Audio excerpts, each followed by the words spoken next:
start with our next chapter, reproductive health. फटाफट आप अपनी एनसीईआरटी खोल लें, हम लाइन टू लाइन कवर करेंगे। तो देखते हैं, सबसे पहला टॉपिक आता है बेटा रिप्रोडक्टिव हेल्थ होता क्या है।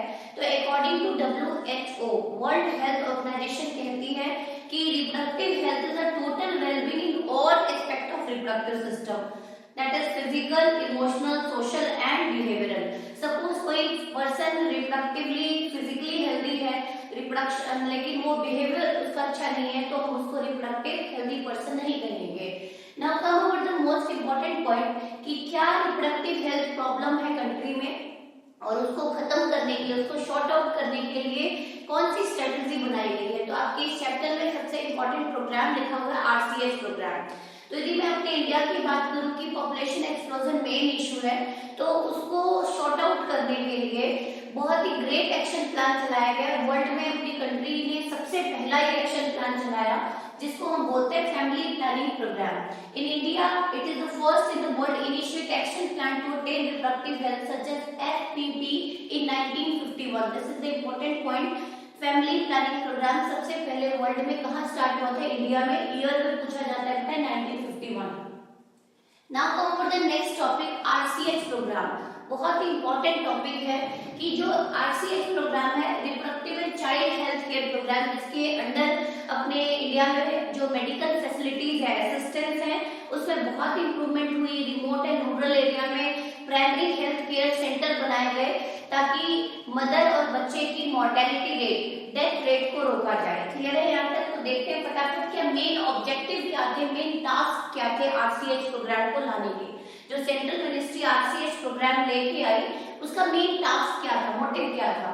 तो सबसे पहला providing information helping adolescent about reproductive organ, hygienic sexual practice and STD, sexually transmitted disease and sexually transmitted infection.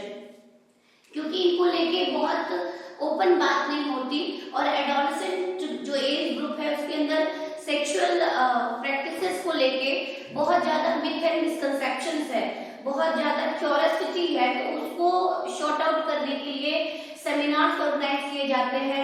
School में सेक्स एजुकेशन करिकुलम भी ऐड किया गया है ताकि एडोलेसेंट एज ग्रुप को अवेयर किया जाए। Number 2, awareness regarding social evil like sex abuse and rapes. आप देख ही रहे हैं मॉडर्न एरा में बहुत ज्यादा रेप केसेस बढ़ रहे हैं, तो उसको शॉर्ट आउट करने के लिए भी RCH प्रोग्राम में बहुत सारे प्रोग्राम ऑर्गेनाइज किए जाते हैं ताकि इन सारे सेक्सुअल क्राइम को और बड़े इस तरह के एब्यूजेस को रोका जाए। Importance of equal opportunity for male and female child, ये आप पढ़ते ही आ रहे हैं। Educating people about contraceptive and benefits of family with small size, this is the important। ये चैप्टर का कोर टॉपिक है बेटा कि पॉपुलेशन को रोका कैसे जाए, लोगों को एजुकेट कराया जाए regarding contraceptives. Contraceptives are the devices और the method which are used to control birth को कंट्रोल करने के लिए जो भी मेथड्स, जो भी डिवाइसेस, जो भी ट्रेडिशनल नॉलेज यूज की जाती है उन सबको हम कॉन्ट्रासेप्टिव डिवाइस कहते हैं। Introduction of sex education in school, again adolescent age group को अवेयर करना, सेक्स क्राइम को रोकना, सेक्स एब्यूज को रोकना। Benefit of massive child immunisation, आप देखते ही हैं बहुत ज्यादा इम्यूनाइजेशन प्रोग्राम चलाए जाते हैं बेटा। 5 साल तक के बच्चे को टीकाकरण किया जाता है ताकि उनके बॉडी में इम्यूनिटी आए। तो गवर्नमेंट ऑफ इंडिया या हेल्थ मिनिस्ट्री जो है अपनी, ये इस तरह का मैसिव प्रोग्राम चलाती है। For example pulse polio programme commonly आपने सुना ही होगा, ताकि बच्चों के अंदर मास लेवल पे हर्ड इम्यूनिटी अचीव की जा सके, उनको बीमारियों से बचाया जाए। Discouraging children from believing in myth and misconception about sex related aspect। Again वही पॉइंट रिपीट हो रहा है कि जो भी एडोलेसेंट एज ग्रुप में मिसकंसेप्शन है, मिथ है या कोई क्यूरियोसिटी है, उसको खत्म करना regarding sexual practices. Importance of breast feeding and creating awareness about care of pregnant mother and postnatal care. Actually होता क्या है अपने इंडिया में, बर्थ तक फिर भी ध्यान रख लेते हैं ड्यूरिंग प्रेगनेंसी, लेकिन आफ्टर प्रेगनेंसी पोस्टनेटल केयर नहीं देते, ना मदर को देते ना बच्चे को देते, तो उस वजह से मॉर्टेलिटी रेट एक्सीड कर जाती थी। तो RCH प्रोग्राम का मेन मोटिव है बेटा कि ड्यूरिंग प्रेगनेंसी जो पुअर बैकग्राउंड से फीमेल प्रेग्नेंट बिलोंग करती हैं उनको अच्छी डाइट देना, उनको प्रॉपर मेडिकेशन करना ताकि बच्चा जो पैदा हो वो हेल्दी हो और मदर को भी किसी रिस्क से बचाया जा सके ड्यूरिंग डिलीवरी। और 24 आवर्स फ्री डिलीवरी सर्विसेज दी जाती हैं ताकि उनका बच्चा हॉस्पिटल में पैदा हो और किसी भी तरह की कैजुअलिटी को रोका जाए। नेक्स्ट आते हैं role of NGO, audio visual and print media in creating awareness regarding sex related aspect. आपने सुने ही होंगे, बहुत सारे नुक्कड़ नाटक होते हैं, पोस्टर होते हैं, स्लोगन मेकिंग होते हैं। वर्ल्ड एड्स डे 1 दिसंबर को मनाया जाता है ताकि अवेयरनेस क्रिएट किया जाए। तो अवेयरनेस प्रोग्राम है और मेन मोटिव कहूं तो बर्थ कंट्रोल को रोकना, मोर्टेलिटी को रिड्यूस करना और मोस्ट इंपॉर्टेंट जो सेक्स रिलेटेड क्राइम बढ़ रहे हैं उसके बारे में एडोलेसेंट एज ग्रुप को एजुकेट कराना। Now for the next topic population stabilisation. इसमें से 1 मार्क का क्वेश्चन ऑब्जेक्टिव भी बन सकता है बेटा। बिल्कुल जनरली इस टॉपिक को हम इग्नोर कर देते हैं, तो थोड़ा ध्यान से इस डाटा को समझिएगा। अकॉर्डिंग टू 2011 सेंसस, आपने सुना ही होगा पॉपुलेशन सेंसस एवरी 10 इयर्स के बाद रिपीट होता है, 10 साल में जनसंख्या गिनती होती है कि पॉपुलेशन काउंटिंग होती है। तो India's population growth rate was less than 2% according to 2011 census. ये इंपॉर्टेंट क्वेश्चन है कि अकॉर्डिंग टू 11 सेंसस हमारा इंडिया का ग्रोथ रेट कितना था। अब तो 2% से ज्यादा हो चुका है, लेकिन तब था लेस देन 2%। ईयर की बात करूं, वर्ल्ड पॉपुलेशन और इंडियन पॉपुलेशन को कंपेयर किया गया है कि इतनी तेजी से इंडियन पॉपुलेशन क्यों बढ़ी, इसके ऊपर आएंगे हम।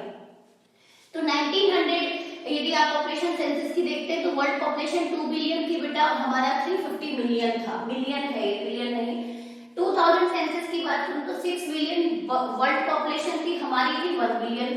उसी तरह से 2011 सेंसस की बात करूं तो वर्ल्ड पॉपुलेशन थी 7.2 बिलियन और हमारी एक्सीड कर गई थी 1.2 बिलियन। मतलब हमारी पॉपुलेशन बढ़ क्यों रही है? मतलब इतना हम लोगों को एजुकेट करें रिगार्डिंग कॉन्ट्रासेप्टिव मेथड की बर्थ कंट्रोल करो, बर्थ कंट्रोल करो, फिर भी क्यों पॉपुलेशन बढ़ गई? तो दिस इज द बेसिक।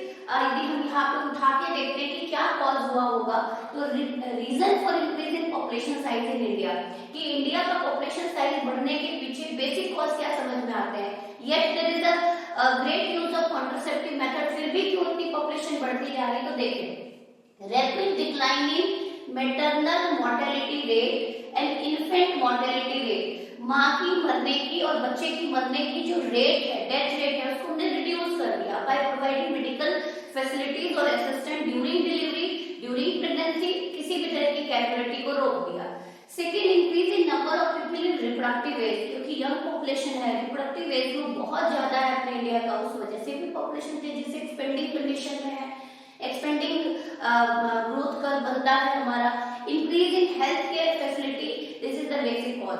तो आपसे क्वेश्चन पूछा जाए कि इतना ज्यादा कॉन्ट्रासेप्टिव यूज करने के बाद भी पॉपुलेशन क्यों बढ़ रही है, तो एनसीईआरटी कहती है इन रीजन से, इन रीजन की वजह से अपनी पॉपुलेशन बहुत तेजी से रैपिडली इंक्लाइन हो रही है, बढ़ती जा रही है। Measures taken by government of India to check population growth rate. अब इतनी तेजी से पॉपुलेशन बढ़ी है तो क्या ऑप्ट किया हमारी मिनिस्ट्री ने? तो देखिए क्या किया, motivate smaller family by advertisement posters with slogan हम दो हमारे दो। लोगों को मोटिवेट करना कि स्मॉल फैमिली की पॉपुलेशन साइज छोटा रहेगा या फैमिली का साइज छोटा रहेगा, बच्चे कम रहेंगे तो हम एक अच्छी लाइफस्टाइल को अचीव कर सकते हैं। Urban couple adopting 1 child norms, की अर्बन एरिया में आप देख रहे हैं कि कपल जनरली 1 चाइल्ड नॉर्म्स को फॉलो करें, एक ही बच्चा रखते हैं। Statutory raising matrimonial age group, पहले बाल विवाह होता था, अर्ली चाइल्ड मैरिज सुना होगा आपने, तो चाइल्ड मैरिज प्रिवेंशन एक्ट लाया गया और जो फीमेल की मैरिजेबल एज ग्रुप है उसको 18 इयर्स कर दिया and 21 years for male.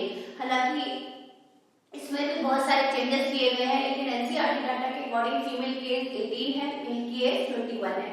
And incentive given to couples with small family, जो छोटे फैमिली वाले कपल्स हैं उनको इंसेंटिव देती है, वो फैमिली प्लानिंग प्रोग्राम ऑप्ट करते हैं, स्टरलाइजेशन टेक्निक यूज करते हैं, तो उनको मंथली, वो गवर्नमेंट एम्प्लॉय है तो मंथली कुछ पैसा भी देती है गवर्नमेंट ऑफ इंडिया, ताकि लोगों को मोटिवेट किया जाए regarding small size of family. Now come for contraceptive and birth control. Again मैं कह रही हूँ ये कोर टॉपिक है, इसमें से बहुत सारे क्वेश्चन बनेंगे। What is the contraception? तो आपको पता ही है बर्थ कंट्रोल करना। छोटे छोटे क्वेश्चन बनेंगे बेटा, क्या आइडियल कॉन्ट्रासेप्टिव के क्या फीचर होने चाहिए? आइडियल कॉन्ट्रासेप्टिव के फीचर होने चाहिए यूजर फ्रेंडली, जो उसको यूज कर रहा है उसको किसी भी तरह की इरिटेशन ना हो, कोई प्रॉब्लम ना अराइज हो, इफेक्टिव होना चाहिए, मतलब वो प्रेगनेंसी को रोकने वाला होना चाहिए, इजीली अवेलेबल होना चाहिए, फ्री ऑफ कॉस्ट अवेलेबल होना चाहिए, इजीली अवेलेबल होना चाहिए मार्केट में, रिवर्सिबल होना चाहिए, दोबारा यूज कर सके, नो और लीस्ट साइड इफेक्ट, या तो नेग्लिजिबल साइड इफेक्ट हो या ना ही हो तो बेटर है, no interference with libido act of coitus, मतलब जो कॉन्ट्रासेप्टिव है वो ऐसे होने चाहिए जो कपल्स में ड्यूरिंग सेक्सुअल इंटरकोर्स जो प्लेजर फील होता है उसके साथ कोई इंटरफेरेंस कॉज ना करे। नेक्स्ट का और the two principal method of contraception. Complete इस टॉपिक को हमने दो मेथड में डिवाइड किया है। नेचुरल मेथड जिसको हम ट्रेडिशनल मेथड कहते हैं, नेचुरल मेथड जिसमें कोई भी आर्टिफिशियल डिवाइस हम यूज नहीं करते, और second one is artificial method of contraception. तो सबसे पहले आ जाते हैं आज के सेगमेंट में कि नेचुरल मेथड होता क्या है। तो नेचुरल मेथड ऑफ कॉन्ट्रासेप्शन नाम से क्लियर है, नेचुरली जिसमें बाहर से कोई डिवाइस यूज नहीं किया गया। तो इसको हम देखेंगे ध्यान से बेटा। Natural method of contraception avoid physical meeting of sperm and ओवा। ये ऐसे मेथड है जो फिजिकली स्पर्म एंड ओवा को मीटिंग से रोकते हैं। Chances of failure are very high, क्योंकि कोई डिवाइस यूज नहीं हो रहा, कोई बैरियर यूज नहीं हो रहा, कोई पिल्स यूज नहीं हो रही, कोई आईयूडी यूज नहीं हो रही। तो भले ही हम एक सोच रहे हैं कि इस टाइम पे कोइटस को प्रिवेंट किया जाए या इजैकुलेशन से पहले ही पेनिस को विड्रॉ किया जाए, लेकिन देयर इज चांस, मतलब फेलियर ऑफ मतलब बर्थ कंट्रोल करना इसमें इतना इफेक्टिव नहीं देखा गया है। तो तीन मेथड्स में हमने इसको डिवाइड किया है। नेचुरल मीन ऑफ कॉन्ट्रासेप्शन में हम तीन मेथड्स पढ़ेंगे। Number one, periodic abstinence. Abstinence का मतलब होता है रोकथाम, रोक दो।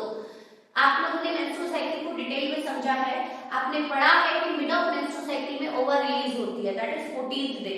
तो 10 दिन से लेके 17 दिन तक, 10th to 17th day of menstrual cycle, हम ऐसा मानते हैं कि उस टाइम पे प्रेगनेंसी के चांस मैक्सिमम होते हैं, that is the fertile period of female. यदि उस टाइम पे कोइटस किया जाए, सेक्सुअल इंटरकोर्स किया जाए, तो there is more chance of conception, there is more chance of pregnancy. तो यदि उस टाइम पे 10 to 17th day of menstrual cycle यदि हम कोइटस को रोक दे, सेक्सुअल इंटरकोर्स को एब्स्टिनेंस कर दे, रोक दे, प्रिवेंट कर दे, तो there is no chance of pregnancy, वहां पे प्रेगनेंसी नहीं होगी। लेकिन again this method is not applicable in those female जिसमें वेरिएबल मेंस्ट्रुअल साइकिल होती है, जिनका फर्टाइल पीरियड वेरी करता रहता है, तो वहां पे काउंटिंग थोड़ी मुश्किल हो जाती है, मतलब जिनका रेगुलर मेंस्ट्रुअल साइकिल नहीं होती, इरेगुलर होती है। Couples abstain from coitus 10 to 17th day of menstrual cycle, that is fertile period. Direct question में पूछ सकते हैं क्या है fertile period. Now withdrawal method of coitus interrupt. Interrupt का मतलब बीच में ही रोक दो। क्या होता है बीच में रोकना? Insemination avoided. What do you mean by insemination? जो पेनिस से सीमेंट डिपॉजिट हो रहा है वेजाइना में, उसको रोक दो, उसको रोक दो। Male partner withdraw penis from vagina prior to ejaculation, कि जब वो सीमेन को इजेक्ट करा था उससे पहले ही उसने पेनिस को क्या कर लिया, विड्रॉ कर लिया, तो इंसेमिनेशन नहीं हुई। हालांकि हमने पढ़ा है कि कुछ स्पर्म इजैकुलेट हो जाते हैं या कुछ स्पर्म रिलीज हो जाते हैं along with the secretion of bulbourethral gland, मतलब इजैकुलेशन से पहले ही few sperm enter into female genital tract. तो अगेन फेलियर हो गया, इसमें फेलियर के चांस बहुत ज्यादा है। Now come over lactational amenorrhea. Amenorrhea का मतलब होता है स्टॉपेज ऑफ मेंस्ट्रुअल साइकिल। जब पार्टुलेशन के बाद आफ्टर डिलीवरी जैसे हैवी लैक्टेटिंग मदर होती है, हैवी लैक्टेशन शो करते हैं, अपने बच्चे को दूध पिलाती है, उस टाइम पे उसके ब्लड में प्रोलैक्टिन का लेवल बहुत हाई होता है बेटा, and prolactin create negative feedback over pituitary. आपकी पिट्यूटरी को एफएसएच एलएच रिलीज करने नहीं देती, इसका मतलब आपकी ओवरी ओवा बनाती ही नहीं। क्लियर? तो 6 months during period of intense lactation following parturition, क्योंकि उस टाइम पे मेंस्ट्रुअल साइकिल चल ही नहीं रही है, उस टाइम पे ओवा बना ही नहीं रहा है, तो there is no chance of pregnancy या लीस्ट चांस ऑफ प्रेगनेंसी। तो इनमें से तीनों में से सबसे बेस्ट मेथड माना गया है लैम्पो, लैक्टेशनल एमेनोरिया, कि डिलीवरी के 6 महीने के बाद तक जब मदर हैवी लैक्टेशन शो करती है, प्रोलैक्टिन हाई होता है, उस टाइम पे प्रेगनेंसी के चांसेस बहुत लीस्ट होते हैं। क्लियर? तो उस टाइम पे सेक्सुअल इंटरकोर्स किया भी जाए तो there is least chance of pregnancy. Now come to the artificial method. इसमें बहुत सारे डिवाइसेस हैं बेटा। सबसे पहला डिवाइस वैसे तो बैरियर मेथड है, आईयूडी है, इम्प्लांट्स है। हम सबसे पहले पढ़ेंगे oral contraceptive, include various methods. Oral contraceptive को हम ओसीपी बोलते हैं, ओरल कॉन्ट्रासेप्टिव पिल्स, सिंपली ओसी के नाम से भी बोर्ड में पूछा जाता है, ओरल कॉन्ट्रासेप्टिव और सिंपल सेटोबी टैबलेट। कुछ ऐसे टैबलेट्स के नाम बताएं, उनमें कंपोजिशन बताएं, उनका मोड ऑफ इनटेक बताएं, या उनके कोई हार्मफुल इफेक्ट बताएं। ऐसा करके बोर्ड में क्वेश्चन 3 मार्क का भी बन सकता है इस टॉपिक से, तो थोड़ा ध्यान से समझिएगा कि जो ओरल कॉन्ट्रासेप्टिव है उसको आपके एनसीईआरटी ने 2 कैटेगरी में डिवाइड किया है। एक नॉन स्टीरॉयडल, एक स्टीरॉयडल। जो स्टीरॉयडल है डायरेक्ट हार्मोन यूज किए गए हैं स्टीरॉयडल ऑरल कॉन्ट्रासेप्टिव पिल्स, और जिनमें कुछ सॉल्ट एंड डेरिवेटिव्स यूज किए गए, डायरेक्ट हार्मोन ना यूज करके कुछ डेरिवेटिव या कुछ सॉल्ट्स यूज किए गए हैं, उसको बोलते हैं नॉन स्टीरॉयडल। यदि नॉन स्टीरॉयडल ऑरल कॉन्ट्रासेप्टिव की बात करूं तो आपकी एनसीईआरटी एग्जांपल दे रही है सहेली की। सहेली जो गवर्नमेंट हॉस्पिटल में फ्री ऑफ कॉस्ट अवेलेबल होता है विद ब्रांड नेम छाया। तो सहेली जो है it was first developed eight CDRI Lucknow, UP में सबसे पहला central drug research institute Lucknow में ये डेवलप किया गया था। नॉन स्टेरॉयडल पिल्स था विद लीस्ट और नो साइड इफेक्ट। क्लियर है? यहाँ तक मिनी पिल्स थी, क्लियर है? देखते हैं क्या है। नॉन स्टेरॉयडल ऑरल कॉन्ट्रासेप्टिव है, इसमें कुछ पैरामीटर्स हम स्टडी करेंगे बेटा, कंपैरिजन देखेंगे। Number 1 chemical composition. Non steroidal की बात करूं तो उसमें सबसे कॉमन सॉल्ट यूज होता है सेंटाक्रोमेन, सेंटाक्रोमेन सॉल्ट यूज होता है, मिनी पिल्स कहा जाता है इसको। स्टीरॉयडल ऑरल कॉन्ट्रासेप्टिव की बात करूं तो उसमें प्रोजेस्टेरोन एलोन और combination of progesterone plus oestrogen use होता है, इसलिए इसको कंबाइंड पिल्स कहा जाता है। इसको मिनी पिल्स, इसको कंबाइंड पिल्स। कंबाइंड पिल्स का एग्जांपल है माला डी, माला एन। ट्रेडिशनली बहुत ही कॉमन यूज था, अभी भी यूज किए जाते हैं। जो आंगनबाड़ी आशा वर्कर होती हैं वो फीमेल को ये फ्री ऑफ कॉस्ट अवेलेबल कराती हैं। मोड ऑफ एक्शन की बात करूं तो जो सहेली है नॉन स्टेरॉयडल पिल्स है इंटरफेयर विद इम्प्लांटेशन, ये इम्प्लांटेशन नहीं होने देता। It create hostile environment in uterus, uterus को अनफिट कर देता है और इम्प्लांटेशन नहीं होने देता। अब आ जाते हैं स्टेरॉयडल का मोड ऑफ एक्शन पे। Inhibit ovulation, inhibit implantation, alter the quality of cervical mucosa, cervix which is the mouth of uterus, retard entry of sperm, sperm की एंट्री नहीं होने देता, उसको बहुत फेगोसिटिक बना देता है ताकि स्पर्म टाइमली ना पहुंच सके किसके पास, ओवम के पास। मतलब सर्विकल म्यूकोसा की नेचर को चेंज कर देता है ताकि स्पर्म ना पहुंच सके टाइमली ओवा के पास या उनकी लिमिटेड एंट्री हो। ना कहूँ डोजेस कैसे लिया जाता है, तो मिनी पिल्स की बात कर रही हूँ, सहेली की बात कर रही हूँ, तो वंस अ वीक पिल, एक हफ्ते में एक गोली। और जो इसका मोड ऑफ इंटेक है स्टेरॉयडल वाले की, माला डी की, pills have to be taken daily for period of 21 days, हर रोज एक गोली 21 दिन तक, starting preferably within first 5 day of menstrual cycle. First 5 day जिसको ब्लीडिंग फेज कहते हैं, ब्लीडिंग फेज खत्म होने से पहले ये गोली स्टार्ट कर दी जाती है, मतलब तीसरे चौथे दिन स्टार्ट कर जाती है और 21 दिन तक लगातार ये गोली एक डेली ली जाएगी। तो आप देख रहे हैं कि इसमें डेली मेडिसिन ली जा रही है, डेली। तो यदि मैं इससे कंपेयर करूं तो इसमें यदि एक डोज भी मिस होता है तो there is chance of conception. तो थोड़ा सा इसमें डोजेस में और हार्मोन है तो कुछ ना कुछ डिमेरिट नजर आएगी। Now come for effectiveness, high contraceptive value with negligible side effect, क्योंकि ये नॉन स्टेरॉयडल नेचर का है। Pills are very effective with less side effect but less preferable over Saheli, क्योंकि सहेली जो सीडीआरआई ने डेवलप की थी और इंडिया में लॉन्च हुई थी 1995, तो ये था comparison steroidal and non steroidal pills का। After oral contraceptive method, now come about the next method that is barrier method. हम अपना टॉपिक पढ़ रहे हैं बेटा कॉन्ट्रासेप्शन, नेम से क्लियर है, बैरियर मेथड जो बैरियर क्रिएट करते हैं, जो स्पर्म एंड ओवा की मीटिंग को रोकते हैं, prevent ovum and sperm from physical meeting. तो इसके अंदर कुछ बैरियर्स यूज होते हैं, self inserted and offer privacy to user. यदि मैं थोड़ा सा आर्टिफिशियल कॉन्ट्रासेप्टिव्स की बात करूं तो सबसे प्रायोरिटी पे रखा गया है बैरियर मेथड को। एक तो ये यूजर फ्रेंडली है, दूसरा इसके अंदर प्राइवेसी का भी ध्यान रखा जाता है, तीसरा मोस्ट इंपॉर्टेंट कहूं तो ये सेक्सुअली ट्रांसमिटेड डिजीज के इन्फेक्शन को प्रिवेंट कराता है, और you can call STI, sexually transmitted infection को प्रिवेंट करता है। अब डायरेक्ट अपने एनसीईआरटी ओपन कर लें, कई बार डायग्रामेटिक रिप्रेजेंटेशन आती है बेटा कि जो मेल बैरियर मेथड है उनको कॉन्डम कहा जाता है, जो मार्केट में फ्रीक्वेंटली निरोध के नाम से अवेलेबल होते हैं, और जो फीमेल कॉन्डम होती है व्हिच इज नोन एज फेमिडॉम। तो डायरेक्ट क्वेश्चन आएंगे, आइडेंटिफिकेशन पे भी आ सकता है। एनसीईआरटी में फटाफट आप डायग्राम देखें तो जो कॉन्डम है made up of rubber and thin latex, जो यूज किए जाते हैं by both partner, that is male और फीमेल दोनों, उनमें से कोई भी एक पार्टनर यूज कर सकता है। तो मेल पार्टनर जो यूज करते हैं उसको कॉन्डम कहा जाता है, जो फीमेल पार्टनर यूज करते हैं उसको फेमिडॉम कहा जाता है कॉमनली, वैसे दोनों ही कॉमनली नोन एज कॉन्डम। तो रीजन कवर्ड की बात करूं तो मेल के अंदर ये पेनिस को कवर करता है और फीमेल के अंदर वेजाइना एंड सर्विक्स को कवर करता है।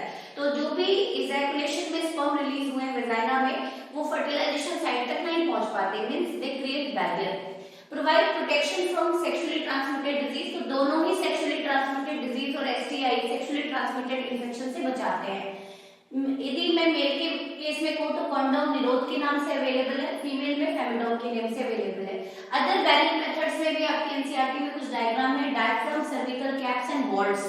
Rubber barrier that cover the cervix during coitus, during coitus ये सर्विक्स को कवर करके रखता है, ओवा और स्पर्म की मीटिंग को रोकता है। रीयूजेबल है, do not protect from STD, तो ये ध्यान रहे सारे बैरियर एसटीडी को प्रिवेंट नहीं करते, सिर्फ कॉन्डोम ही प्रिवेंट करते हैं। Diaphragm, cervical caps and walls जो फीमेल बैरियर्स हैं, ये सेक्सुअली ट्रांसमिटेड इन्फेक्शन को प्रिवेंट नहीं करते, and used by female only. Now go for the third artificial means of contraception, spermicidal jelly, foam and cream. Market में बहुत सारे spermicidal, sperm को किल करने के लिए बहुत सारे क्रीम, जेल, पाउडर्स अवेलेबल हैं, लेकिन वैसे तो ये स्पर्म की किलिंग करते हैं, फर्टिलाइजेशन साइट तक नहीं पहुंचने देते। लेकिन यदि मैं कहूं कि these cream and jelly are commonly used along with barrier methods, ताकि उसकी एफिशिएंसी और बढ़ जाए।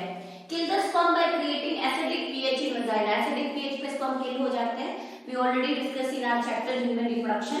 Use along with barrier method to increase their efficiency, के साथ यूज किया जाता है। मार्केट में बहुत सारे नेचुरल बैरियर्स भी, नेचुरल स्पर्मिसाइडल क्रीम अवेलेबल है विद ब्रांड नेम कॉन्सेप्ट, जो रीठा बेस्ड है। रीठा आपने सुना ही होगा, आंवला रीठा, तो रीठा बेस्ड है, नेचुरल स्पर्मिसाइडल क्रीम अवेलेबल है मार्केट में। Now come to the implant. Implant का मतलब ही क्या होता है बेटा, उसको प्लांट कर दिया जाए। एनसीईआरटी में डायग्राम है, 5 to 6 छोटी छोटी मैच स्टिक जैसी निडल है।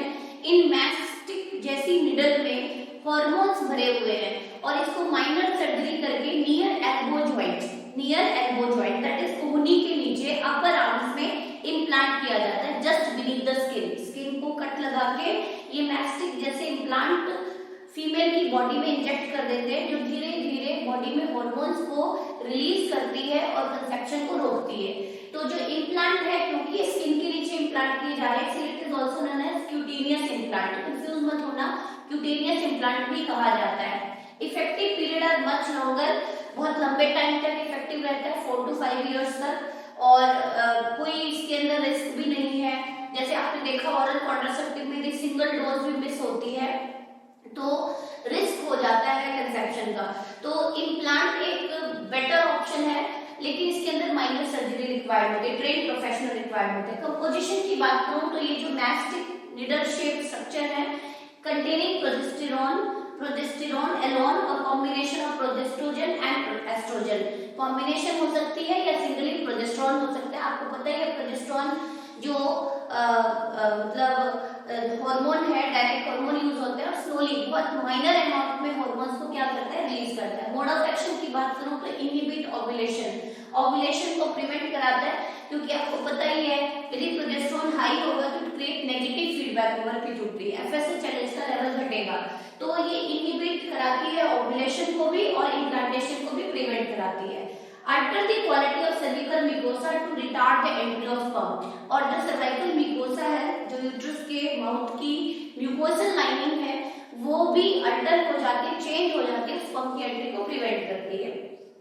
इंजेक्टेबल्स भी अवेलेबल है, एनसीईआरटी में मेंशन नहीं है, थोड़ा सा मैंने ऐड कर दिया यहाँ पे। इंजेक्टेबल्स डिप्रो, प्रोवेरा, गेस्ट्रोजन, हार्मोन कम, बहुत सारे अदर टाइप यूज हुए हैं। तो डिप्रो, प्रोवेरा एक कॉमन इंजेक्टेबल्स अवेलेबल है, इंजेक्शन है, 3 महीने में एक इंजेक्शन लगता है जो कंसेप्शन को रोकता है। Injection usually similar mode of action to implant जैसा ही काम करता है, लेकिन एक इंजेक्शन 3 मंथ तक कंसेप्शन को प्रिवेंट करा रहा है। यहाँ पे क्लियर हो गई आपको story. Mode of action is pretty much similar to implant. Now come to the most frequent used contraceptive in Indian female. यदि मैं इंडियन फीमेल की बात करूं, इंडिया की बात करूं, तो सबसे कॉमन आर्टिफिशियल कॉन्ट्रासेप्टिव यूज होता है IUD, intra uterine devices, intra uterine contraceptive device. तो ध्यान से देखें, इंसर्टेड बाय डॉक्टर और expert nurses in uterus, most widely accepted method of contraception, most widely accepted method है।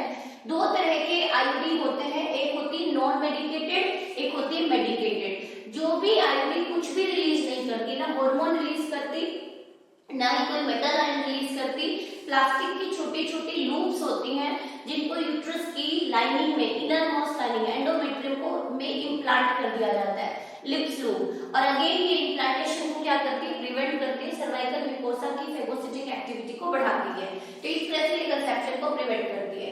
यदि मैं मेडिकेटेड आईयूडी की बात करूं तो ये फर्दर टू कैटेगरी में डिविजिबल है बेटा। बहुत इंपॉर्टेंट क्वेश्चन है, बहुत ही बार पूछा गया है आपके बोर्ड में। दो तरह के आईयूडी की बात हो रही है, दो तरह के मेडिकेटेड आईयूडी की बात हो रही है। Number 1 is hormone releasing, number 2 is copper releasing. यदि मैं हार्मोन रिलीजिंग की बात करूं तो उसमें दो एग्जांपल एनसीईआरटी दे रही है बेटा, एक प्रोजेस्टा शर्ट, एक LNG-20। लेवोगेस्ट्रॉल हार्मोन यूज हो रहा है, LNG-20 बहुत सारे फॉर्मुलेशन के साथ अवेलेबल है मार्केट में। मोड ऑफ एक्शन की बात करूं तो make the uterus unsuitable for implantation and cervix hostile to sperm. Sperm की फेगोसिटिक एक्टिविटी बढ़ जाती है सर्विक्स में, तो इस तरह से प्रेगनेंसी को रोकता है। यदि मैं कॉपर रिलीजिंग आईयूडी की बात करूं, लोअर क्लास से आप सुनते आ रहे हैं copper T, copper 7, these are copper coated wires. T और 7 शेप की कॉपर कोटिंग वायर्स होती हैं और उसको कहां इम्प्लांट करते हैं, यूट्रस में। Increase phagocytosis of sperm with in uterus and copper ion किससे जाके जुड़ जाते हैं, स्पर्म की टेल से, एंड स्पर्म की मोबिलिटी को रिड्यूस कर देते हैं। Suppress sperm motility and fertilising capacity of sperm, sperm की फर्टिलाइजिंग कैपेसिटी को रिड्यूस कर देते हैं। ये थी आपकी आईयूडी। डायरेक्ट क्वेश्चन बनेंगे। नॉन मेडिकेटेड का एग्जांपल है लिप्स लूप, मेडिकेटेड के example further hormonal releasing and copper releasing. Now come for the emergency contraceptive.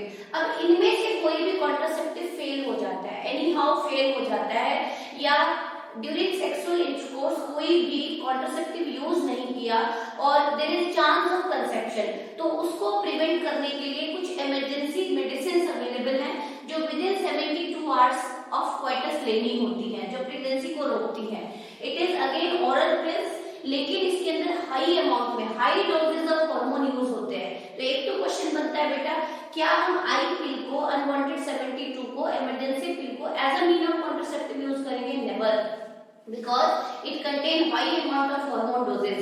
तो इसको जस्ट इमरजेंसी सिचुएशन में यूज किया जाता है। Oral pill containing large amount of progesterone and oestrogen, it is oral pill yet containing high amount of hormones, should be taken within 72 hours of intercourse और effective within 72 hours of coitus, मतलब within 3 days तक, मतलब 3 days of coitus तक ही लिया जाए तो ये working है। उसके बाद ही इसको लिया जाता है, कंसेप्शन को प्रिवेंट नहीं करेगा।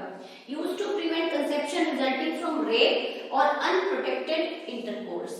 रेप केस है, रेप विक्टिम है, चांस है प्रेगनेंसी का, तो उसको भी आईपिल दिया जाता है ताकि अनवांटेड कंसेप्शन को प्रिवेंट किया जाए। But it never used as a mean of contraception. ये क्वेश्चन क्यों आता है बेटा? क्योंकि इसको लिया गया तो it to break through bleeding, severe bleeding हो सकती है, सीवियर एनीमिया हो सकता है, हार्मोनल कॉम्प्लिकेशंस आ सकते हैं, और यदि एक्सेस डोज लिया जाए तो it sometime lead to cancer also. तो इसीलिए इसको कभी भी as a mean of contraception use नहीं किया जाता, ओनली ड्यूरिंग इमरजेंसी सिचुएशन। ये क्वेश्चन बोर्ड का है बेटा। IUD also used as a mean of emergency contraceptive। यदि लग रहा है कि प्रेगनेंसी हो सकती है, कॉन्ट्रासेप्शन मतलब प्रेगनेंसी रह सकती है, तो उस केस में IUD को भी as a mean of emergency contraceptive use किया जाता है। Now come on the last method of artificial mean of contraceptive is surgical method, जो आपने क्लास 10th में भी पढ़ा है। वेसेक्टोमी, ट्यूबेक्टोमी, अब तो ट्यूबल लाइगेशन भी अवेलेबल है। तो सर्जिकल मेथड को स्टरलाइजेशन मेथड कहते हैं। Poor reversibility but highly effective, बहुत इफेक्टिव है। इसके अंदर परमानेंट सॉल्यूशन है बेटा। Mode of action block gamete transfer, gamete को ट्रांसफर ही नहीं होने दे रहा। गैमेट बन रहे हैं, हार्मोन बन रहे हैं, there is no interference in sexual desire और लिबिडो, कोई भी इश्यू नहीं आता, सिर्फ ये गैमेट के ट्रांसफर को रोकता है। यदि मैं फीमेल की बात करूं तो स्टरलाइजेशन टेक्निक को कहा जाता है ट्यूबेक्टोमी, मेल में कहा जाता है वेसेक्टोमी। डिफरेंस भी आता है, या डायग्राम गिवन होगा, आइडेंटिफिकेशन आएगा। तो इसके अंदर फेलोपियन ट्यूब को कट एंड टाई किया जाता है, आप डायग्राम में देख सकते हैं एनसीईआरटी में, और इसमें वासा डिफरेंस को कट एंड टाई किया जाता है। जो इंसिजन होता है या तो लोअर एब्डोमेन में माइनर इंसिजन या across vagina with the help of laparoscopy technique perform की जाती है। Small incision on the scrotum, minor सा कट लगाया जाता है स्क्रोटम में to perform vasectomy. Clear? Now the come over the next 1 mark topic, amniocentesis. ये एक ऐसी टेक्निक है बेटा, हम एमनियोटिक फ्लूइड को रिकवर करते हैं और उसको अंडर माइक्रोस्कोप एग्जामिन करते हैं by culturing in artificial condition. तो this is the most important technique जिसके थ्रू हम किसी भी क्रोमोसोमल, किसी भी मेटाबॉलिक, किसी भी जेनेटिक डिसऑर्डर को डिटेक्ट कर सकते हैं ड्यूरिंग अर्ली प्रेगनेंसी। और यदि ऐसी कोई भी डिसेबिलिटीज या ऐसे कोई भी डिसऑर्डर फीटस में देखे जाते हैं तो जनरली एमपीपी सजेस्ट किया जाता है, because there is a least और negligible treatment available for Mendelian और any chromosomal disorder. Chromosomal disorder की तो ट्रीटमेंट भी अवेलेबल नहीं है, तो इसीलिए एमनियोसेंटेसिस एक बड़ी इनोवेटिव टेक्निक थी, लेकिन इसको स्टैच्यूरी बैन लगा दिया गया। तो देखते हैं, analysis of foetal cell and dissolved substance from amniotic fluid. Question आता है कि कहाँ यूज किया जाता है? बहुत सारे जेनेटिक डिसऑर्डर को डिटेक्ट करने में, like Down syndrome, haemophilia, sickle cell anaemia हम पढ़ चुके हैं, और उसी तरह से metabolic disorder like PKU and AKU, phenylketonuria and alkaptonuria, these are metabolic disorder जिसमें आपने पढ़ाई है पाहा एंजाइम नहीं बनता, फिनाइल एलानिन हाइड्रोक्सिलेज एंजाइम नहीं बनता, किस बीमारी में? पीकेयू में। Statutory ban on this technique in India to prevent female foeticide. Direct question आएगा कि एमनियोसेंटेसिस को इंडिया में बैन क्यों किया गया? To check female foeticide rate, hence to improve gender ratio. Now come for the next topic, MTP, medical termination of pregnancy, also known as induced abortion. तो deliberate और intentional और voluntary termination of pregnancy, जब हम pregnancy को deliberately terminate कर देते हैं तो उस टेक्निक को बोलते हैं MTP. It was legalised in India in 1971। ये ईयर भी पूछे जाते हैं बेटा, अपने इंडिया में इसको लीगलाइज किया गया 1971 में।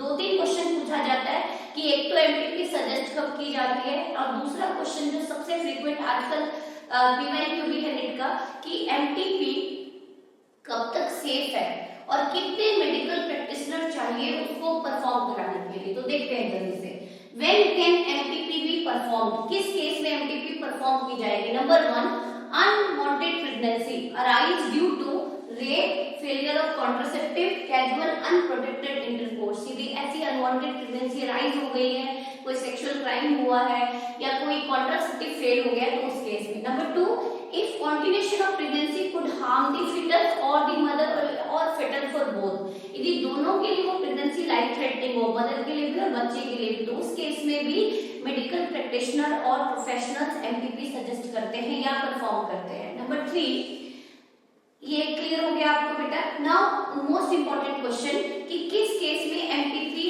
सजेस्ट की, होपफुली आपको क्लियर हो गया। अब आते हैं कि कब तक वो सेफ है और कितने मेडिकल प्रोफेशनल चाहिए। Permission of how many medical practitioner is needed for MTP depending on duration of gestation. Gestation period आपने पढ़ाई है 3 ट्राइमेस्टर में, हमने डिवाइड किया था, प्रीवियस चैप्टर में पढ़ लिया है। 1 प्रैक्टिशनर रिक्वायर्ड, एक डॉक्टर से बात बन जाएगी when pregnancy is less than और अप टू 12 वीक। यदि 12 वीक की प्रेगनेंसी है तो एमटीपी इज सेफर, और यदि प्रेगनेंसी मोर देन 12 वीक की है अप टू 24 वीक तक, तो 2 मेडिकल प्रैक्टिशनर के प्रॉपर सिग्नेचर चाहिए या प्रॉपर उनकी प्रेजेंस चाहिए। When pregnancy more than 12 but less than 24 week, क्योंकि 24 वीक के बाद एमटीपी नहीं कराई जाती क्योंकि ये रिस्की होता है मदर के लिए। Intention of government of India behind MTP amendment act 2017, मतलब हमारे एमटीपी के जो लॉ है कुछ अमेंड किया गया बेटा इन द ईयर ऑफ 2017। तो उसके पीछे गवर्नमेंट ऑफ इंडिया का क्या इंटेंशन है? ऐसे केस स्टडी वाले क्वेश्चन बन सकते हैं इसमें से। Reducing the incidence of illegal abortion, India में आप देखते हैं कि एमटीपी किट धड़ल्ले से बिकती है, तो 2017 में जो अमेंडमेंट हुई उसमें एमटीपी जो medical termination pregnancy kit oral pills available है उसको इलीगल माना गया, मतलब उसको बेचना, उसको खरीदना इलीगल माना गया। ये किस एक्ट में अमेंड किया गया? 2017 में, क्योंकि इलीगल प्रोफेशनल जो अनट्रेन्ड वैक्स होती है, दाई होती है, क्योंकि कई बार एमटीपी लाइफ थ्रेटनिंग हो सकती है, इसमें मदर की डेथ हो सकती है। Decrease consequent maternal mortality and morbidity, मतलब एबॉर्शन से बहुत ज्यादा रिस्क फैक्टर आ सकते हैं मदर के अंदर, उसकी हेल्थ कंडीशन बहुत पुअर हो सकती है, and sometime it is life threatening और फेटल, मतलब उसकी डेथ हो सकती है। तो check female foeticide rate, unwanted pregnancy है या अनवांटेड प्रेगनेंसी में तो सजेस्ट कर दी, लेकिन कई बार इन सेक्स ऑफ द चाइल्ड पता चल जाए तो भी एमटीपी कराई जाती है, तो उसको रोकने के लिए भी लॉ अमेंड किया गया in the year 2017। MTP are safe up to 12 week but riskier in second trimester, yet both are legal. हालांकि 24 वीक तक थोड़ी सी रिस्की हो जाती है, फिर भी ये लीगलाइज्ड है, इसको परफॉर्म किया जाता है अपने इंडिया में। Over the next topic, sexually transmitted disease और sexually transmitted infection। इसको मतलब इसको अनदर नेम से भी जाना जाता है बेटा, वेनरल डिजीज और reproductive tract infection. Clear? Generally आपने देखा होगा डर्मेटोलॉजिस्ट जो होते हैं वो ही वीडी होते हैं, वही वेनरल स्पेशलिस्ट होते हैं जो इन डिजीज को जनरली डील करते हैं। High vulnerability risk group is 15 to 24 years. आपकी एनसीईआरटी कहती है कि एडोलेसेंट एज ग्रुप जिनमें बहुत ज्यादा सेक्सुअल मिथ है, सेक्सुअल क्यूरियोसिटी है, उनके अंदर ये डिजीज ज्यादा देखा गया, ज्यादा रिस्क फैक्टर देखा गया। मोड ऑफ ट्रांसमिशन की बात करूं तो ये जनरली फैलती है एक पार्टनर से दूसरे पार्टनर में थ्रू सेक्सुअल इंटरकोर्स। मतलब सेक्सुअल इंटरकोर्स से जो भी बीमारियां फैलती हैं अनहेल्दी टू हेल्दी वन में, उन सभी को डाला जाता है सेक्सुअली ट्रांसमिटेड डिजीज और सेक्सुअली ट्रांसमिटेड इन्फेक्शन में। डायरेक्ट क्वेश्चन आते हैं बेटा कि जो सेक्सुअली ट्रांसमिटेड डिजीज होते हैं इट इज जनरली पैथोजेनिक। बहुत सारे पैथोजन इनको कॉज करते हैं, ये बैक्टीरिया भी हो सकते हैं, वायरस भी हो सकते हैं। तो बैक्टीरियल एसटीडी में आ जाते हैं gonorrhoea which is caused by Neisseria gonorrhoeae, syphilis which is caused by Treponema pallidum and chlamydiasis caused by chlamydia bacteria. Protozoan disease की बात करूं तो it is caused by Trichomonas vaginalis और उस बीमारी को बोलते हैं ट्राइकोमोनियासिस। ट्राइकोमोनिस वेजिनलिस एक प्रोटोजोन होता है जो डिजीज कॉज करता है, बहुत इंटेंस इचिंग होती है, व्हाइट फ्लूइड डिस्चार्ज होता है। वायरल एसटीडी की बात करूं तो जेनाइटल हर्पिस है, नेम से क्लियर हो रहा है, हर्पिस सिम्प्लेक्स वायरस इसको कॉज करता है। जेनाइटल वार्ड्स की बात करूं तो it is caused bye HPV virus, human papilloma virus, बहुत ही खतरनाक वायरस है। यदि इस डिजीज को अनट्रीटेड रखा जाए तो it later on lead to cervical cancer in human female. AIDS आप पढ़ के या in lower class it is caused by HIV virus, human immunodeficiency virus, and hepatitis B is caused by HBV, hepatitis B virus. Clear? Bacterial and protozoan STD are completely curable. यदि early stage में detect हो रही है तो completely curable. लेकिन जैसे मैं syphilis की बात करती हूँ कि यदि ये प्राइमरी सेकेंडरी स्टेज तक डायग्नोज होती है तो कंप्लीटली क्योरेबल, लेकिन यदि ये टर्शियरी स्टेज में डिटेक्ट हो रही है तो इसकी ट्रीटमेंट पॉसिबल नहीं होती if detected early and treated properly. Other mode of transmission पूछा जाता है, क्या viral STD pure viral STD जैसे एचआईवी एड्स है या हेपेटाइटिस बी है, क्या इनको प्योर एसटीडी कहना सही होगा? नो, जरूरी नहीं है कि सिर्फ सेक्सुअल इंटरकोर्स से फैले, अदर मीन्स से भी ट्रांसमिट होते हैं। तो मोस्ट इंपॉर्टेंट क्वेश्चन है, क्या वायरल एसटीडी को प्योर एसटीडी कहना सही होगा? Yet it is transmitted by sexual intercourse, लेकिन जरूरी नहीं है कि हमेशा सेक्सुअल इंटरकोर्स से ही ट्रांसमिट हो। तो other method of transmission for hepatitis B virus in HIV infection include sharing of injection needle, surgical instrument with infected person. यदि नीडल की शेयरिंग हो रही है, कोई ड्रग एडिक्ट है तो उससे, या ड्यूरिंग सर्जिकल प्रोसीजर कोई इंस्ट्रूमेंट की शेयरिंग हुई है, नीडल की शेयरिंग हुई है तो फैल सकती है। From infected mother to foetus and to infected blood transfusion. जो इलीगल ब्लड डोनेशन कैंप लगाए जाते हैं उनमें भी ट्रांसमिशन के रिस्क बहुत ज्यादा होते हैं। Symptoms and complication of STI, sexually transmitted infection के क्या सिम्टम है? एनसीईआरटी कह रही है बेटा कि अर्ली स्टेज में सारी की सारी एसटीडी जो होती है इट इज एसिम्प्टोमेटिक का मतलब सिम्टम्स ही नहीं आते या इतने माइनर सिम्टम आते हैं कि उनको डिटेक्ट करना पॉसिबल नहीं होता। तो अर्ली डिटेक्शन सिम्टम की बात करूं तो इचिंग हो सकती है जेनिटल एरिया में, फ्लूइड डिस्चार्ज हो सकता है, व्हाइट फ्लूइड डिस्चार्ज हो सकता है, ट्रांसपेरेंट फ्लूइड डिस्चार्ज हो सकता है, slight pain, swelling in genital region, मतलब माइनर सिम्टम होंगे जिनको हम एसिम्प्टोमेटिक कंडीशन बोलते हैं। जनरली पेशेंट इन सिम्टम्स पे ध्यान नहीं देता, लेकिन यदि स्टेज में इसको डिटेक्ट नहीं किया जाए तो later it lead to severe complication. तो लेट डिटेक्शन यदि एसटीडी की होती है तो सीवियर कॉम्प्लिकेशन हो सकती है। It would lead to inflammatory disease, pelvic inflammation, pelvic area में टिश्यू डैमेज होने शुरू हो जाते हैं, pelvic inflammatory disease which lead to abortion, still birth, बच्चा मरा हुआ पैदा हो सकता है। Ectopic pregnancy means implantation other than implantation site, यदि यूट्रस के अलावा ब्लास्टोसिस्ट किसी अदर पार्ट में ही स्टिक हो गया, अदर पार्ट में स्टिक हो गया तो उस प्रेगनेंसी को बोलते हैं एक्टोपिक प्रेगनेंसी। जैसे आपने सुना होगा कई बार एम्ब्रियो स्टिक हो जाते हैं फेलोपियन ट्यूब में, अब फेलोपियन ट्यूब में तो स्पेस ही नहीं है ग्रो होने के लिए, तो ऐसी प्रेगनेंसी को हम बोलते हैं ectopic pregnancy other than implantation site. If embryo stick other than implantation site, implantation site पढ़ा ही आपने यूट्रस में होता है। Infertility cancer of reproductive tract, मतलब यदि लेट डिटेक्शन हो रही है तो इतनी सीवियर कॉम्प्लिकेशन आ सकती है। Now preventive method to avoid STD और एसटीआई, कि इतनी खतरनाक डिजीज है, बहुत ज्यादा सीवियर कॉम्प्लिकेशन करा रही है क्योंकि अर्ली स्टेज में ये अनडिटेक्टेबल है, एसिम्प्टोमेटिक है, तो इससे कैसे प्रिवेंशन किया जाए? तो सबसे पहला prevent prostitution, that is avoid sex with unknown partner और मल्टीपल पार्टनर, मल्टीपल पार्टनर के साथ सेक्स अवॉइड करना चाहिए, और always try to use condom during sexual intercourse that is coitus, की बैरियर मेथड आपने पढ़ाई है, अभी भी फेमिडोम पढ़ाया, कॉन्डम पढ़ाया, तो ये सेक्सुअली ट्रांसमिटेड इन्फेक्शन को प्रिवेंट कराते हैं। Now we move the last topic of this chapter, infertility. आजकल आप देख ही रहे हैं इनफर्टिलिटी के केसेस बढ़ते जा रहे हैं, और इंडिया में तो out of 8 male 1 male suffer from infertility problem. तो इनफर्टिलिटी होती क्या है? तो इनफर्टिलिटी की एक रिसेंट डेफिनेशन आई है बेटा, वो कहती है कि इनफर्टाइल कपल्स किनको कहा जाएगा? तो unable to produce children in spite of 2 years of unprotected sexual cohabitation, कि 2 साल तक अनप्रोटेक्टेड सेक्सुअल कोहैबिटेशन में रहने के बावजूद यदि कोई कपल बच्चा पैदा नहीं कर पा रहा, मतलब बेबी नहीं प्रोड्यूस कर पा रहा, प्रोजेनी नहीं प्रोड्यूस कर पा रहा, तो ऐसे कपल को इनफर्टाइल कपल कहेंगे। रीजन फॉर इनफर्टिलिटी की बात करूं तो there are so many reason. Physical reason हो सकते हैं, कोई डिफॉर्मिटीज हो सकती है जेनेटल ऑर्गन में, बाय बर्थ यदि हम कहें कि यूट्रस एब्सेंट हो सकता है, वासा डिफरेंशिया मिसिंग हो सकता है, वासा इफ्रेंशिया मिसिंग हो सकता है, कोई ग्लैंड मिसिंग हो सकता है, तो बहुत सारे फिजिकल रीजन हो सकते हैं, कोई क्रॉनिक डिजीज हो सकती है, कोई सीवियर मेडिकेशन हो सकती है जो जिसकी वजह से भी इनफर्टिलिटी हो सकती है। नंबर 2 डिजीजेस हो सकते हैं, क्रॉनिक डिजीज लाइक हाइपरटेंशन है, या जितने भी मेंटल इलनेस की बीमारियों को ट्रीट करने के लिए जो मेडिसिन यूज होती हैं उनसे भी इनफर्टिलिटी अराइज होती है।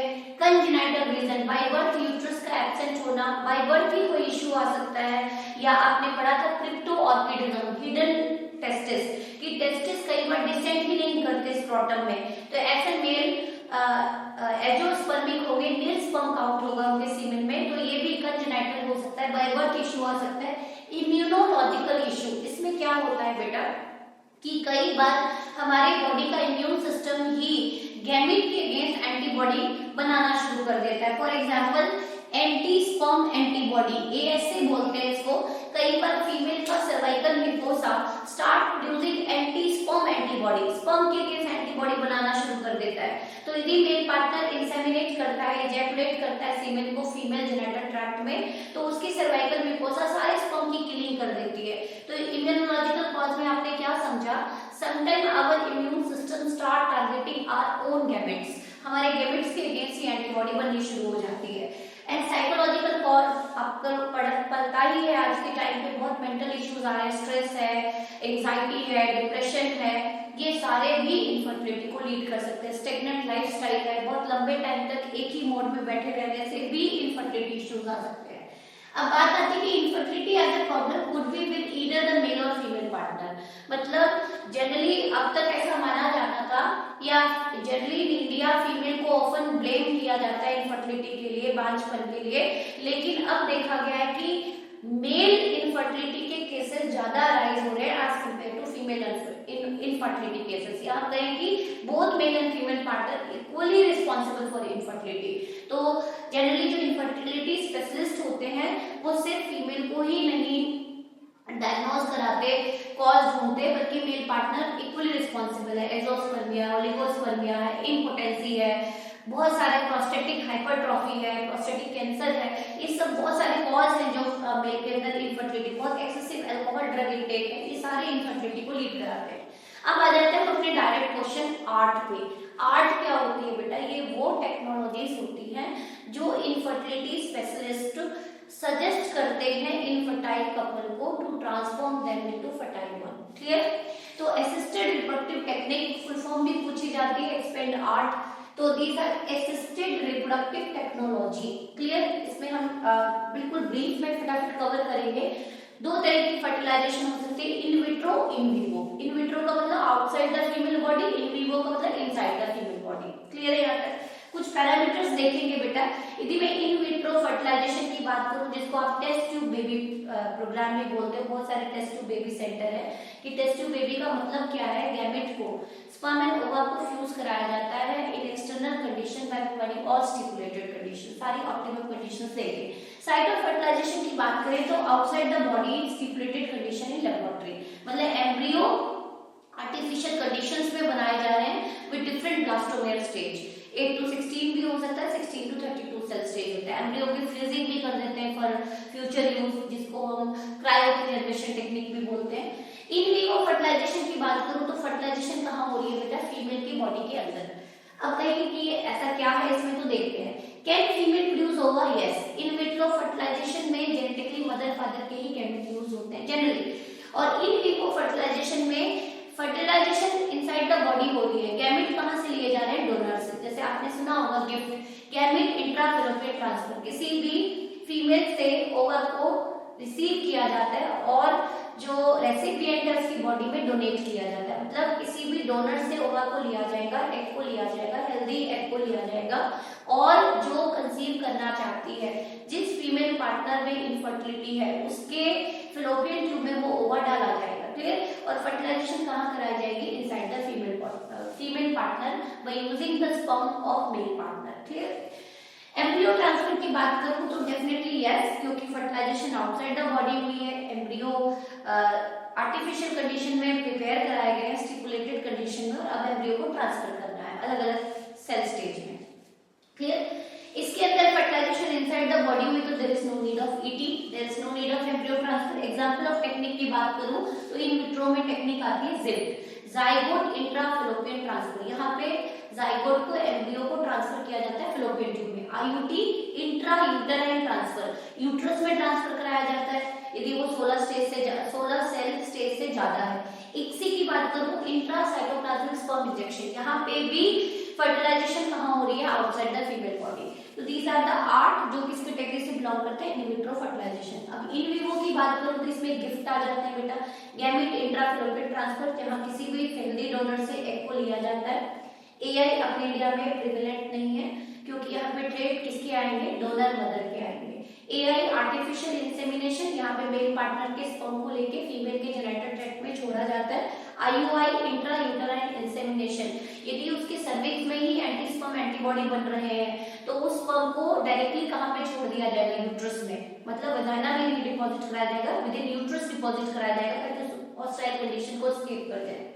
अब साइट ऑफ ईटी की बात करें, एम्ब्रियो ट्रांसफर दो जगह हो सकता है, या तो फेलोपियन ट्यूब में या यूट्रस में।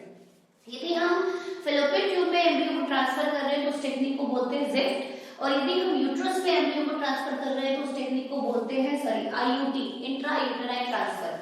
तो अप टू 8 ब्लास्टोमेयर स्टेज, मैंने आपको चैप्टर 2 में ह्यूमन रिप्रोडक्शन में पढ़ाया है, एम्ब्रियो के सेल को ब्लास्टोमेयर कहा जाता है। यदि ब्लास्टोमेयर 8 ही नंबर में है, मॉरुला स्टेज में है, अप टू 8 ब्लास्टोमेयर स्टेज, इसको कहां ट्रांसफर किया जाता है बेटा, इन फेलोपियन ट्यूब, और this technique is known as GIFT. Expansion पूछी जाती है, जाइगोट इंट्राफेलोपियन ट्रांसफर, जाइगोट को कहां ट्रांसफर किया जाता है, intra with in fallopian transfer, fallopian tube में। और यदि मोर देन 8 ब्लास्टोमेयर स्टेज में है तो कहां ट्रांसफर कर देंगे, यूट्रस में, and this technique is known as IUT, intra uterine transfer. Other details of ART, कुछ छोटे छोटे और आर्ट दिए हुए, ICSI intra cytoplasmic sperm injection, name से क्लियर है, इंट्रा का मतलब विद इन, स्पर्म को डायरेक्टली कहां छोड़ दो, साइटोप्लाज्मिक इंजेक्शन, ओवा के एग के साइटोप्लाज्म में डायरेक्टली इंजेक्ट कर दिया जाता है with the help of micropipette holding under electron microscope. GIFT की बात करूं, गैमेट इंट्राफेलोपियन ट्रांसफर, यहाँ पे मेल फीमेल पार्टनर गैमेट नहीं बना पा रहे तो किसी भी हेल्दी डोनर से गैमेट को लिया जाता है। Female can provide condition for fertilization and further development, लेकिन यहाँ फर्टिलाइजेशन कहाँ हो रही है, inside the female body. Now we move the last ART, AI, artificial insemination. कई बार मेल इम्पोर्टेंट होते हैं वो इंसेमिनेट नहीं कर पाते, इंसेमिनेशन नेचुरली नहीं हो पाती, तो इसमें क्या किया जाता है, सीमेन इंट्रोड्यूस डायरेक्टली इन वेजाइना और यूट्रस, डायरेक्टली इन वेजाइना और uterus, suggested when sperm count is low, यदि सीमेन में स्पर्म काउंट बहुत लो है तो उस स्पर्म को, उस सीमेन को कंसंट्रेट किया जाता है, कॉन्टिन्यूअस फिल्ट्रेशन की जाती है, स्पर्म काउंट बढ़ाया जाता है। और inability of male partner to inseminate female, कि वो इम्पोर्टेंट है, वो नहीं इंसेमिनेट कर पा रहा, तो उस केस में भी सीमेन को इंजेक्शन में भरा जाता है, इंजेक्टेबल्स, और डायरेक्टली इंजेक्ट कर दिया जाता है विद इन यूट्रस और विद इन वेजाइना। आईयूआई की बात करें, इंट्रा यूटेराइन इंसेमिनेशन, यूट्रस में छोड़ा तो हम उसको आई बोलते हैं। ऐसे मेल जिनमें नेचुरल इंसेमिनेशन नहीं होती, ऐसे पार्टनर को बोला जाता है AIH, in artificial inseminating husband, artificially inseminating husband. एक टॉपिक हमारा चैप्टर 2 का पेंडिंग रह गया था बेटा, उसको मैं फटाफट कवर कराऊंगी इस चैप्टर में, external genital of female tract vulva. Clear, इसमें एज इट इज बहुत इंपॉर्टेंट टॉपिक नहीं है, लेकिन फिर भी हमने छोड़ दिया था, तो इसको कवर कर लेते हैं कि जो फीमेल जेनिटल ट्रैक्ट को यदि आप देखते हैं, डायग्राम देख लेना आप एनसीईआरटी में, तो वहां पे आपको 5 पार्ट में ही नजर आएंगे। नंबर 1 मॉन्स प्यूबिस, जो एंटीरियर मोस्ट पार्ट होता है, जो फैटी टिश्यू से कवर्ड होता है, cushion of fatty tissue covered by skin and pubic hair, जिसमें प्यूबिक हेयर होता है, उस इंटीरियर पार्ट को हम कहते हैं मॉन्स प्यूबिस। फिर जो डार्क फोल्ड ऑफ स्किन होता है, जिसके ऊपर प्यूबिक हेयर होते हैं, उसको बोला जाता है labia majora. These are fleshy fold of tissue extend down mons pubis and surrounding vaginal opening, इसको सराउंड करके रखते हैं vaginal opening को। जस्ट लेबिया मेजोरा के इनसाइड एक और फोल्ड ऑफ स्किन है बेटा, जिसको कहा जाता है labia majora, which is paired fold of tissue under the labia majora, under the labia majora, जो थिन फोल्ड ऑफ स्किन है जिसके ऊपर प्यूबिक हेयर मिसिंग होते हैं। 2 ओपनिंग नोटिस होती है फीमेल जेनिटल ट्रैक्ट में, एक यूरेथ्रल ओपनिंग, एक vaginal opening. Urethral opening urine passage के लिए होता है, वेजाइनल ओपनिंग का 2 काम होता है, एक तो मेंस्ट्रुअल ब्लीडिंग होती है और दूसरा it provide passage for child birth, delivery कराता है। अब जो एंटीरियर मोस्ट पार्ट है, उसपे मटर के दाने जैसा स्ट्रक्चर होता है, टाइनी फिंगर लाइक स्ट्रक्चर होता है, जिसको हम क्लिटोरिस कहते हैं, which lie at upper junction of labia majora above the urethral opening। जो ओपनिंग की बात करूं कि ये है वेस्टिब्यूल, डिप्रेस्ड पार्ट, यहाँ पे प्रेजेंट है बेटा यूरेथ्रल ओपनिंग, यूरेथ्रल ओपनिंग, और यहाँ पे प्रेजेंट है this is said to be vaginal opening, और यहाँ पे जो ये टिश्यू प्रेजेंट है, टाइनी फिंगर लाइक स्ट्रक्चर है, जिसको हम बोलते हैं क्लिटोरिस, इसको क्या बोलते हैं, क्लिटोरिस। क्लियर। अब जो वेजाइनल ओपनिंग है, इसके ऊपर एक थिन फोल्ड ऑफ स्किन होता है, जो इसको पार्शियली कवर करके रखता है। This is thin fold of skin, not skin, it is membrane, it is thin fold of membrane, जो इस वेजाइनल ओपनिंग को कवर करके रखता है, पार्शियली कवर करके रखता है, इसको बोलते हैं हाइमेन। क्वेश्चन आ सकता है केस बेस, क्या प्रेजेंस ऑफ हाइमेन की इंडिकेटर ऑफ वर्जिनिटी? नो। तो क्वेश्चन आ सकता है बेटा, इट कैन बी टॉर्न, टूट सकती है, ये डैमेज हो सकती है while sudden jolt, fall, horse riding, running, jumping, athletic activity, और insertion of vaginal tampons during menstruation. फिर इसकी डिजनरेशन हो सकती है, ये टॉर्न आउट हो सकता है, हेंस इट्स प्रेजेंस और absence is not a reliable indicator of virginity. मतलब ट्रेडिशनल टाइम में इसको वर्जिनिटी का इंडिकेटर माना जाता था, बट प्रेजेंस और absence of hymen is never indicator of virginity. ये टॉर्न हो सकता है ड्यू टू जॉल्ट एक्टिविटी। एक क्वेश्चन केस बेस और बन सकता है बेटा, मेंस्ट्रुअल हाइजीन। आजकल मेंस्ट्रुअल हाइजीन पे बहुत बात हो रही है, क्योंकि यदि मेंस्ट्रुअल हाइजीनिक प्रैक्टिस नहीं होगी तो बहुत सारे सीवियर हेल्थ इश्यूज फीमेल में देखे गए हैं, बहुत सारे कैंसर देखे गए। सर्वाइकल कैंसर को रिड्यूस करने के लिए एक टॉपिक ऐड किया गया, मे भी केस बेस्ड क्वेश्चन बने। तो मेंस्ट्रुअल हाइजीन और सैनिटेशन का मीनिंग क्या है? During menstruation it is very important. क्यों है इंपॉर्टेंट? फीमेल को बहुत सारी अनवांटेड डिजीज से प्रोटेक्ट कराने के लिए मेंस्ट्रुअल हाइजीन और सैनिटेशन पे बात की जाती है। Take bath and clean yourself regularly, मतलब कुछ रिचुअल्स हैं जहाँ पे फीमेल को during menstrual period, bleeding period नहाने से मना किया जाता है। बात प्रिवेंटेबल होती है, लेकिन ऐसा नहीं है। यदि आपको प्रॉपर हाइजीन रखनी है तो रेगुलर बात जरूरी है। Change sanitary pad after 4-5 hours. Dispose sanitary pad properly by wrapping it in paper, ताकि इन्फेक्शन से आसपास की लोकेलिटी को बचाया जाए। After handling pads napkin wash hands with soap. तो this is the completion of whole chapter. Thank you so much.